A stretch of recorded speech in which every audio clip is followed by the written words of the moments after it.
जातींना त्या ठिकाणी अधिकार मिळत नाही, समान संधी त्या ठिकाणी मिळत नाही। म्हणून आर्टिकल 15 आपल्यासाठी आहे।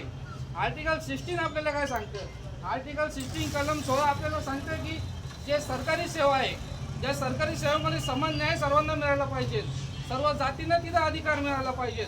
पण आज जर आपण इम्पेरिकल डाटा असेल त्याच्या माध्यमातून जर सर्वेक्षण केलं तर आज शासकीय सेवेमध्ये मातंग समाज असेल व इतर 59 जातीमध्ये दुर्लक्षित झालेला समाज असेल त्यांना कुठेही त्या ठिकाणी स्थान मिळत नाहीये।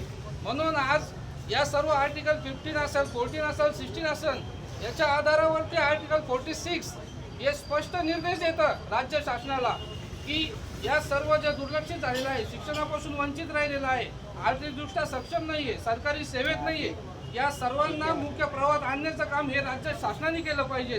हे स्पष्ट आदेश आपल्याला संविधान देतं आणि त्या आधारावरतीच आज आपण आरक्षणाची उपवर्गीकरणाची माहिती करण्यासाठी या ठिकाणी उपस्थित झालेलो आहोत। म्हणून संविधान हे फक्त एक कायद्याची पुस्तिका नाहीये, संविधान हा एक जाहीरनामा आहे जो सर्वांना समान न्याय मिळवून देण्यासाठी संविधानाची या ठिकाणी डॉक्टर बाबासाहेब आंबेडकरांनी रचना केलेली आहे। म्हणून या ठिकाणी कोणीही समाजाने किंवा इतर घटकांनी आम्हाला विरोध करण्यासाठी उपस्थित आहोत किंवा कोणी विरोध करत असेल तर त्यांनी प्रथमतः डॉक्टर बाबासाहेब आंबेडकरांनी जे घटना लिहून ठेवलेली आहे, जे कलम लिहून ठेवलेले आहे, हे जो सूचित राहिलेला घटक आहे, जो वंचित राहिलेला घटक आहे त्यांना मुख्य प्रवाहात आणण्याचं काम हे राज्य शासनाने केलं पाहिजे। म्हणून उपवर्गीकरण या ठिकाणी झालं पाहिजे, या मागणीसाठी सर्व समाज या ठिकाणी उपस्थित झालेला आहे। म्हणून आज जे निवेदन आम्ही देण्यात आलं त्याची मुख्य मागणीच आमची आहे की आरक्षणाचं उपवर्गीकरण हे तात्काळ लागू झालं पाहिजे।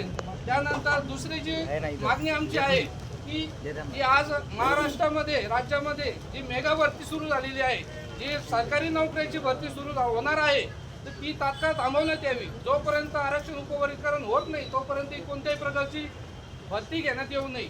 त्यानंतर आमचा तिसरा मुद्दा असा आहे की जी आज आपण महापुरुषांना मानतोय, आज महापुरुषांच्या विचारावर चालतोय, आपण म्हणतो आम्ही डॉक्टर बाबासाहेब आंबेडकरांच्या विचारावर चालतो, अण्णाभाऊंच्या विचारावर चालतो, लवजींच्या विचारांवर चालतो, महात्मा फुलेंच्या विचारांवरती चालतो, परंतु काही समाज विद्रोहक असतील, आम्ही त्यांना देशद्रोहीच म्हणू, जे समाजाबद्दल महापुरुषांबद्दल अपशब्द करतात, विटंबना करतात बोलताना, तर या अशा विकृत लोकांना यांच्यावरती कायदेशीर कारवाई होऊन त्यांना तात्काळ अटक करण्यात यावी।